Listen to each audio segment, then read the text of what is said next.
নমস্কার বন্ধুরা, আমার চ্যানেলে সকলকে স্বাগত জানাচ্ছি।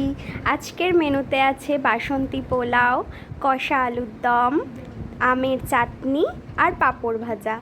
আজকে আমি বাসন্তী পোলাওয়ের রেসিপিটা আপনাদের সকলের সাথে শেয়ার করছি।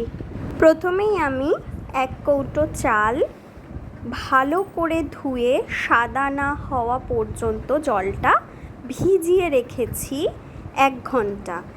যেই চালের কৌটোয় আমি মাপ করে চাল নিয়েছি সেই মাপেই 2 কাপ জল নেব।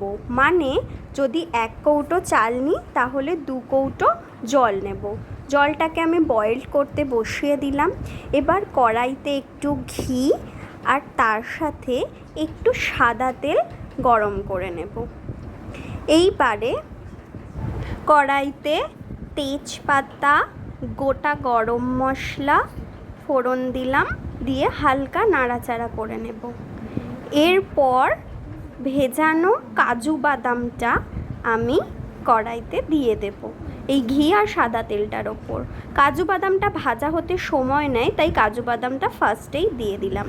আর এদিকে দেখছি জলটাও অনেকটাই ফুটে এসেছে। জলটা টকবক করে ফোটা পর্যন্ত গরম করতে হবে।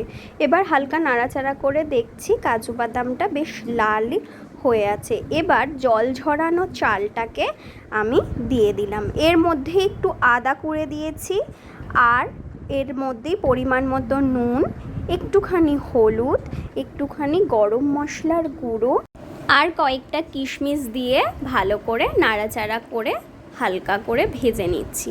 এবার 1 চিমটে কেশরও দিয়ে দিলাম। কেশর দিলে বাসন্তী পোলাওয়ের গন্ধটা অপূর্ব হয়। এই জন্য কেশরটা অবশ্যই বাসন্তী পোলাওয়ের ক্ষেত্রে ইউজ করবেন। এবার হালকা হাতে নাড়াচাড়া করে আমি ফোটানো গরম জলটা এর মধ্যে ঢেলে দিলাম। এরপরে আমি জলের সাথে চালটাকে সুন্দর করে মিশিয়ে নেব। মেশানোর পর হালকা হাতে এটাকে নাড়াচাড়া করে খানিকটা মিষ্টি ফেলে দিলাম। মিষ্টির জন্য আমি এখানে বাতাসা ইউজ করেছি। যেহেতু আমি খুব একটা রান্নায় চিনি ব্যবহার করি না, তাই বাতাসা ইউজ করেছি। আপনারা অবশ্যই চিনি ব্যবহার করতে পারেন। এবার আমি ঢেকে দিলাম চালটাকে সেদ্ধ হওয়ার জন্য। এবার কিছুক্ষণ পরে ঢাকা খুলে দেখে নিচ্ছি যে চালটা ঠিকঠাক হয়েছে কিনা। এমন পর্যায়ে দেখবেন এই বুদবুদ করে ওপরটা ফুটো ফুটো হয়ে এসেছে। এবার গ্যাসটাকে আমি অফ করে অন্য একটা ছোট ফ্লেমে আমি এটাকে বসাবো একটা চাটুর ওপর।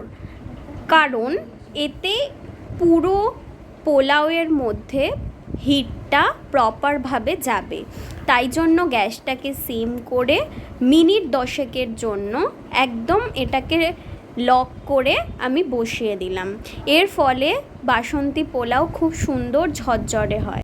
10 মিনিট পরে আমি গ্যাসটাকে অফ করে এবার দেখে নেব যে পোলাওটা সঠিকভাবে হয়েছে কিনা। চাপা খুলে দেখে নিলাম যে পোলাওটা মনে হচ্ছে ঠিকঠাকই হয়ে গেছে। এবার ওপর নিচ করে আমি আবার ঢাকা দিয়ে দিলাম। এবারে আমি একবারে খাবার সময় এটাকে খুলছি। দেখুন কি সুন্দর ঝরঝরে আমাদের বাসন্তী পোলাও রেডি হয়ে গেছে। আপনারা অবশ্যই বাড়িতে ট্রাই করবেন, দেখবেন অনেক সুন্দর হয় এই বাসন্তী পোলাও। আর এই বাসন্তী পোলাওয়ের সাথে শুধু কষা আলুর দমই নয়, মাটন কষা, চিকেন কষা সব কিছুই খুবই টেস্টি লাগে। আমার চ্যানেলে প্রথম হয়ে থাকলে অবশ্যই সাবস্ক্রাইব করবেন। যদি এই ভিডিওটা ভালো লেগে থাকে তাহলে লাইক করবেন, আর রেসিপিটা কেমন হয়েছে অবশ্যই আমাকে কমেন্ট করে জানাবেন। আর ভিডিওটা ভালো লাগলে শেয়ার করে দেবেন।